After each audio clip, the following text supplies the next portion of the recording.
If you love flowers as much as me, then come and join me and I'll show you how to make an arrangement just like this.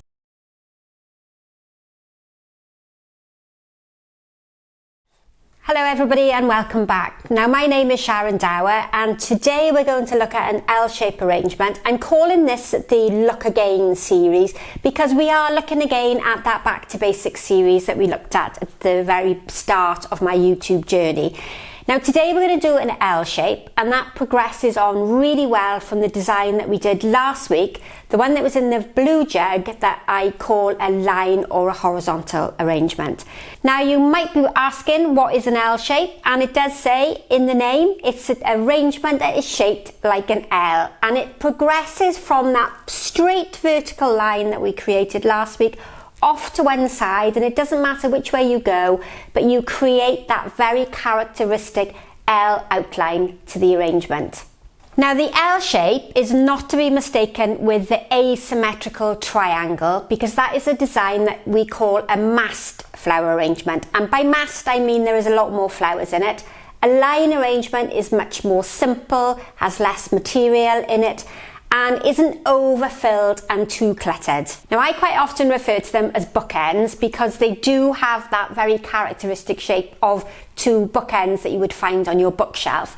And quite often this design is repeated as a set of two, so a pair, in which the L shape goes in opposite directions. It looks wonderful on an altar or maybe on either side of a mantelpiece, and it also works really well in a church window. So if you're doing flowers for a wedding and you've got those very large and imposing windows in a church, this looks brilliant nestled into the corner. Or again, if you're maybe arranging flowers for a small nook or a little area somewhere where the gap or the width isn't particularly wide, this design is really well suited for that location. Okay, so that's the explanation done. Now I'm going to talk you through the materials that I have today.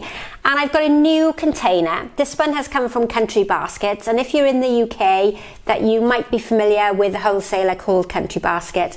And it is this really rustic, very natural wood. Now my research tells me it comes from a tree called Paulowinia, and it's a hardwood that comes from Japan, China, Vietnam, the sort of Far East countries.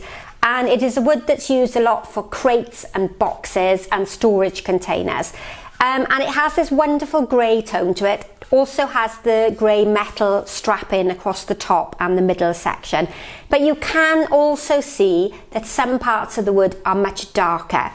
But I've really taken inspiration from the grey toned colouring on the majority of the container. And I've tried to pick flowers and foliages that I think is really going to enhance and match, I suppose, this beautiful wood texture on the bottom. So it's quite rough, quite rustic, and I'm quite looking forward to arranging in this because it's the first time the container has been used. Okay, so let's see what we've got today.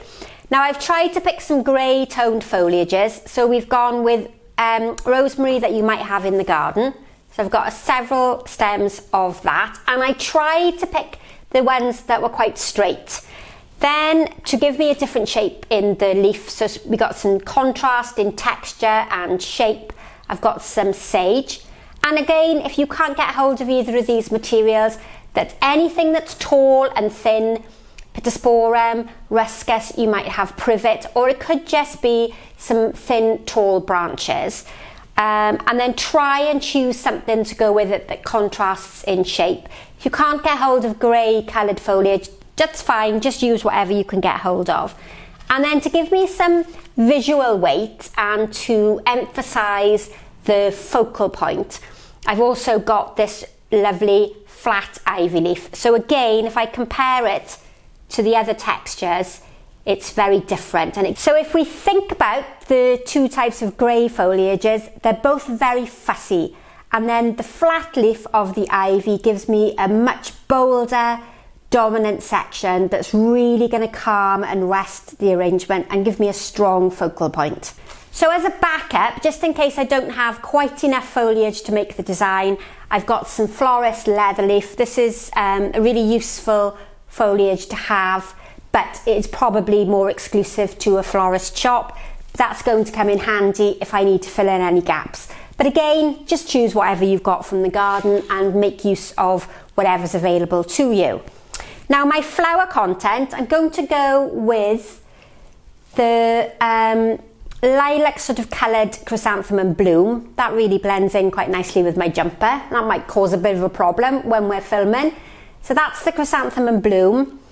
To bring in a brighter colour, I've got a carnation, and it's that really, this is called pistache. It's a really soft, almost like a sorbet colour.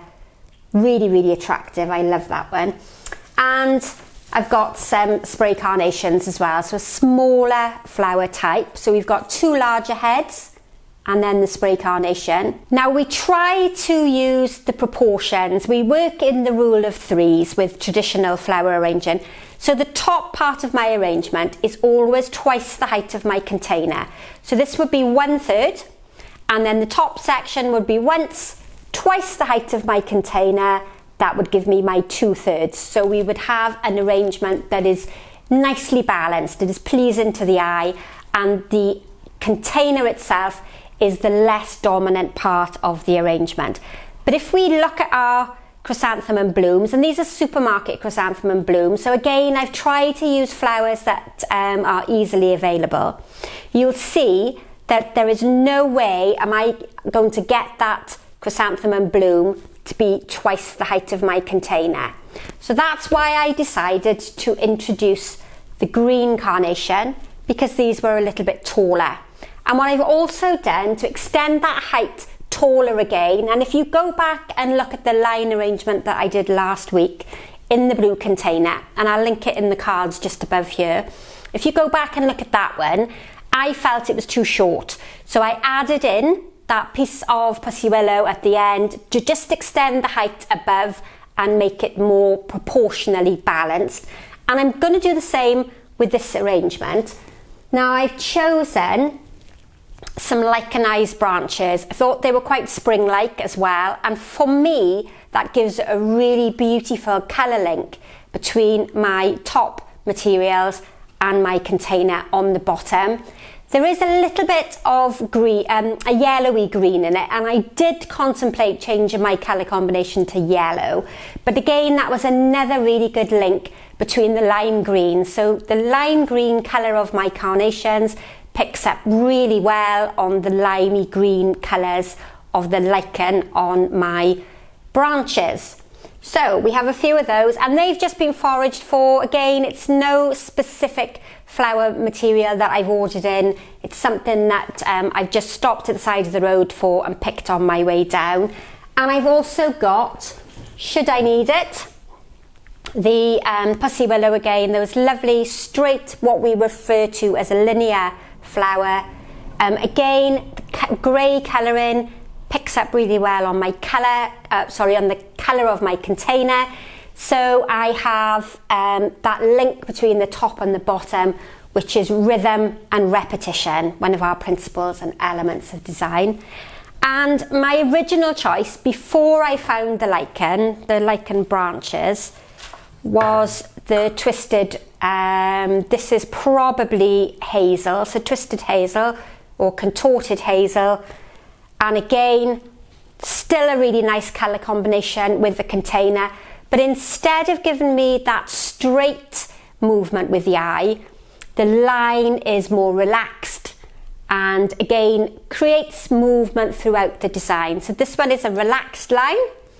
The straight pieces are much more severe and far more dominant. So just two different examples of line material. Okay, so let's get the floral foam ready and my plastic container, and we can start creating the design. I have to remember with this container that there is a seam at the back, quite an ugly join where the pieces of wood come together. So I need to remember that that's the back.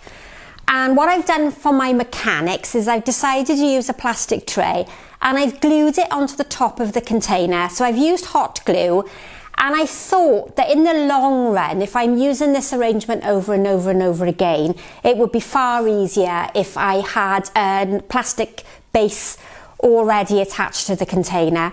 And then that means I only need to add the floral foam when I use the container. So this time we've gone with the green floral foam, the very traditional non-biodegradable foam, and I've sat it so that the top section is the widest part, and I'll just tilt that forward.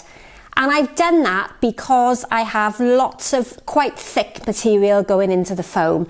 So if you think about the lichenized branches, there's a lot of stem there, a lot of thick woody stem.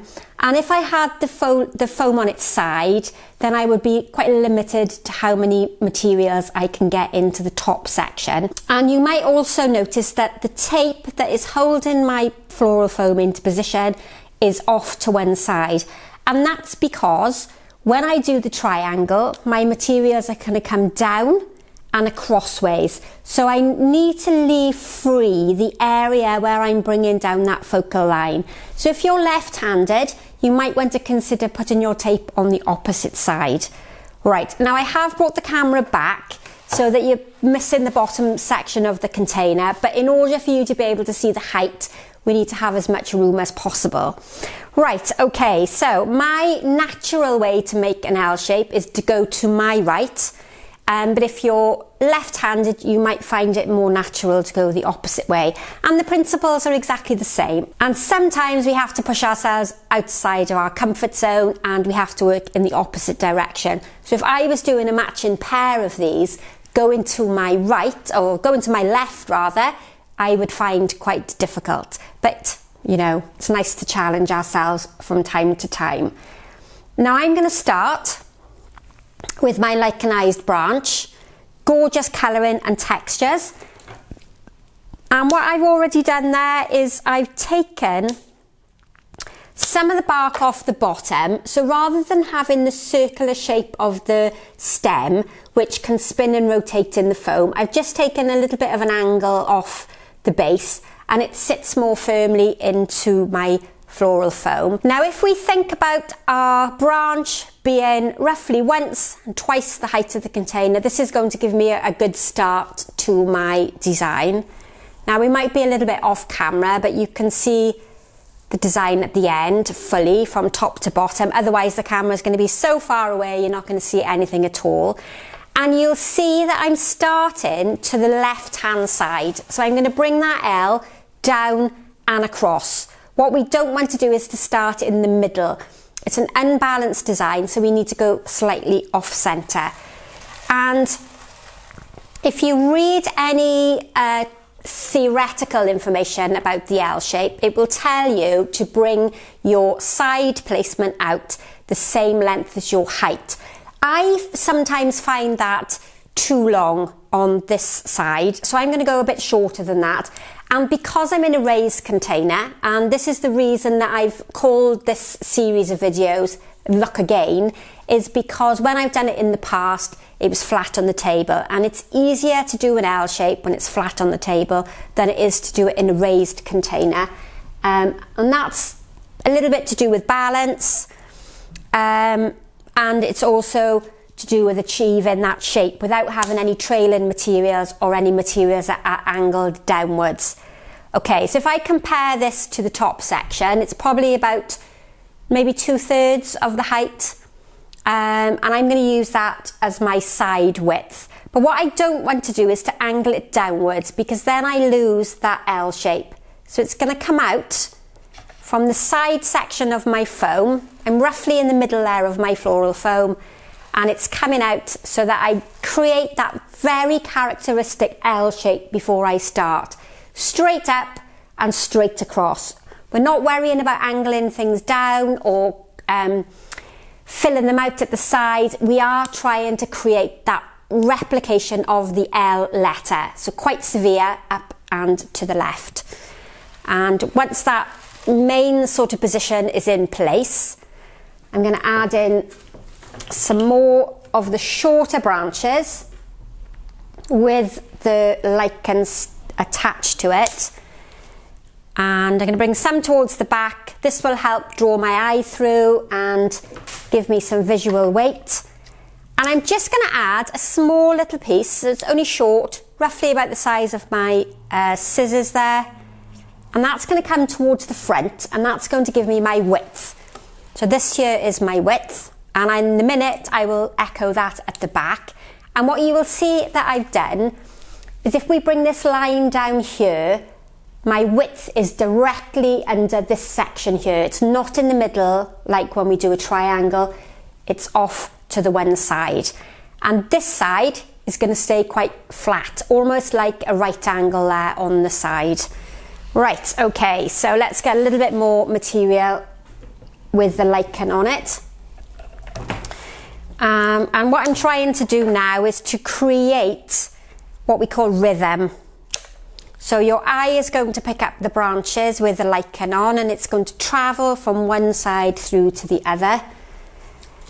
Doesn't matter if it's a bit twisty, but it's still going to bring your eye from one side to the other. But again, I don't want to fill in this section here because that is going to create an asymmetrical triangle. So I don't fill in this section here. If I think of this area, that stays empty. I come down and across. So we'll turn that round there for you to see how that's coming together. Now obviously the branches aren't visually very dominant, so they might not be showing up too clearly there on the camera. What I'm going to do now is introduce a little bit of the pussy willow. And again, I'm just going to shave a small bit off there at the centre. If you work with a florist knife, it's much easier to do. And I'm going to step it down slightly so that we're bringing down our flower materials towards the focal point. And keep working that line down. And then I'm going to bring some off again to the side, out towards the front, so that we have the depth and the width starting to take place. Now I'm going to bring some over onto the longer side as well, just so that colour is brought through from one side to the other. And hopefully you can see that you pick up the pussy willow here at the top, you follow the grey colouring all the way down and then off onto the one side. So we'll just introduce another piece onto this side here. Now of course we are heading into the spring, so soon there'll be lots of catkins and pussy willows in the garden as well. This is a commercially available one, and it is something that you would be able to pick up at a supermarket if you don't have a florist nearby. But at the moment there's a gorgeous selection of coloured sticks like the Cornus alba. You can have the red, or you could have the limey green, yellow sort of shades. There's lots of birch branches, and really it's a case of just having a look when you're out and about. Now I think that works really well with my container. I love how that's coming together. Okay, so now we're going to start introducing some foliage. We're going to start with hopefully a nice tall piece of the rosemary. Gorgeous, gorgeous smell. Makes me want to have lamb for my dinner. And straight away now we're introducing a different texture. We've got the very severe straight lines of the branches, and what I'm going to do is I'm just going to thin out some of the side shoots there so that it's not quite so full, and I'm going to again step them down so that there's different heights of the material as it comes towards the bottom. So you'll see everything is stepping down and follows that same sort of line all the way down to what will eventually be my focal point there at the front. And then it's almost a bit like connecting the dots. If you think about a dot-to-dot puzzle, this is about connecting one side to the other part of the arrangement on the opposite side. So if I just turn that around now, you'll see that the material, the soft sort of spiky material of the rosemary doesn't have a connection here in the middle. We've got it on both sides, top and to the side, but we don't have a connection here in the middle. So that's now where I need to go. I need to put shorter pieces towards the middle so that we connect those lines together and we make our eye travel quite comfortably from one side to the other. Right, so let's just get some shorter pieces in. And I'm trying to remember not to overfill this left-hand side, but what I do need to be quite mindful of, and it's going to be quite tricky in this arrangement, I need to make sure or work towards covering that plastic container at the base, because we do have almost an inch there underneath, which is going to need covering. So that's going to be my tricky bit to do. Okay, so I have a nice bushier piece of the rosemary there, which is going to sit really nicely in the centre. And then I have that link from one side to the other straight away. We have a connection from one side to the other. And now I'm going to introduce the sage. So this arrangement is beautifully centred. A great gift for somebody that maybe has lost their sight. Now with the sage, I'm going to angle it down a little bit, which is going to help cover that plastic container. I don't want to go too wide because we lose that structured shape that I'm trying to, I've worked quite hard to create. What I don't want to do now is overfill at this stage and lose that wonderful L shape that I've worked really hard on creating. And hopefully I know the back, you can still see a lot of the plastic container there at the back, but we'll work at getting that filled at the end. So with an asymmetrical triangle, if we were creating an unbalanced triangle, we would fill in this section here. And that's the difference between an L shape and that unbalanced triangle. Lots of people think it's the same design. But this comes from the category called line. So we use line material and limited flower material, whereas a triangle is a mass design, so there is a lot more flower content in it. Right, now I've worked quite hard at bringing some material there towards the back. That's going to do two things. It's going to create actual balance, so it's going to stop my design from falling over. It also gives me a front and a back and creates depth and that 3D effect that you hear me talk about with each video. Now with the flatter leaves, so I'm now looking at using the ivy. I'm going to bring these towards what we refer to as the focal point. I'm probably only going to use 3 because they're quite large leaves, but these are going to give me a stronger focal point, and they're also going to break up the very fussiness of all the foliage that we've got in there. And quite often at this stage, I often say it's really nice to do an arrangement with just foliage in, but hopefully that shiny flat surface emphasises the focal point and gives the design a little bit of a resting place. And I'll use some of the extra ones to come towards the back. And again, that's going to bring me some weight. It's going to cover the foam, and it's going to bring that colour and that texture all the way through to the back. Now I know we've still got some pieces of the foam showing, but we'll work at filling those in at the end. Now I'm quite happy with the outline shape that I've created, and when you get a bit more experienced, you can add a new texture or add a new foliage in. If you go back and look at the Back to Basics series, you'll see that I used a very limited amount of flowers.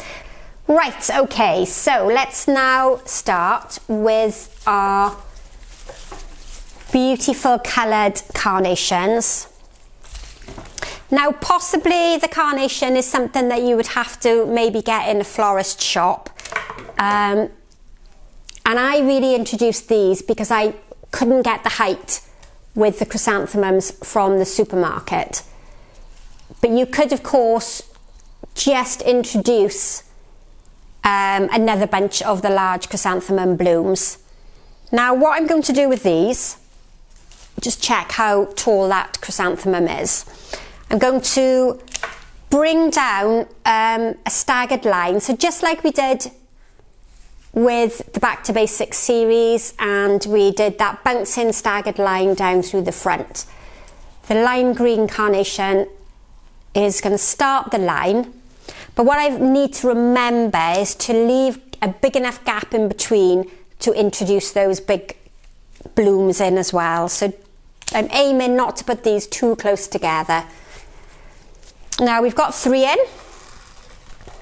Now you could of course just use one single flower, but because we're trying to progress on and see some new skills, you can see now that I've used, or I've left space I should say, in between each of those flowers to place the chrysanthemum bloom. And I'll continue now with this staggered line off to the longer side on the left hand side. Now for me, this arrangement would look really nice in a location that's quite rustic. Also has, I think, a bit of a nautical theme to it as well. I think it's almost like driftwood. So it's got lots of uses. And we put that final carnation in and I'll spin it round so you can see how that's coming together. Now hopefully that's really exaggerated the line and you can see the shape forming really well. Now we're going to introduce the chrysanthemum bloom, which to me has a beautiful link between the greys and the lilacs in the bottom. Now quite often I get asked, where does my inspiration come from? And for me, with this type of arrangement, it came from the colours and the textures that are in my container. So I bought the container and then thought about what colours would link really nicely with the bottom, what sort of feeling this container gave to me. Was it modern? Was it traditional? How could I use it? And then I saw these chrysanthemum blooms and I thought, well, they would be fantastic. They would be a really good link in colour. Now my third chrysanthemum bloom is coming more towards the focal point, but what you will see here is it's quite close to these two green ones. So what I'll do now is just slightly move the green ones so that we're not so close to that focal flower. We need some space around the flowers so that we can appreciate all the different colours and textures. So now I can start coming to my longer side with that same colour and that same texture. And again, I've got to be very careful not to fill in this section here. Now the chrysanthemum bloom is a thick stem, it's a very heavy flower. And that was another one, you know, another reason why I had to put such a large block of foam in at the very beginning. So it's always really important that you forward think what you're doing. Think about the stem types that you're placing into your arrangement and think about how big or small your foam needs to be. If you're using dainty, delicate flowers, use a much smaller piece of floral foam. Okay, so what do we think so far? That's definitely an L shape, I would say. And if I spin it all the way around, still some material there to cover in at the back. Need to get all that foam covered. But overall, I'm quite pleased with how that's coming together. So now I get to add in the final spray carnation. And this has been chosen because it gives me a different shape and a smaller flower. So the chrysanthemums are quite large. It's a large single bloom. The spray carnation is a similar size. I'm just going to make this one a bit shorter because it's quite close to my chrysanthemum. So the spray carnation introduces a smaller shape head. That was a bit of a mouthful. Smaller shape head.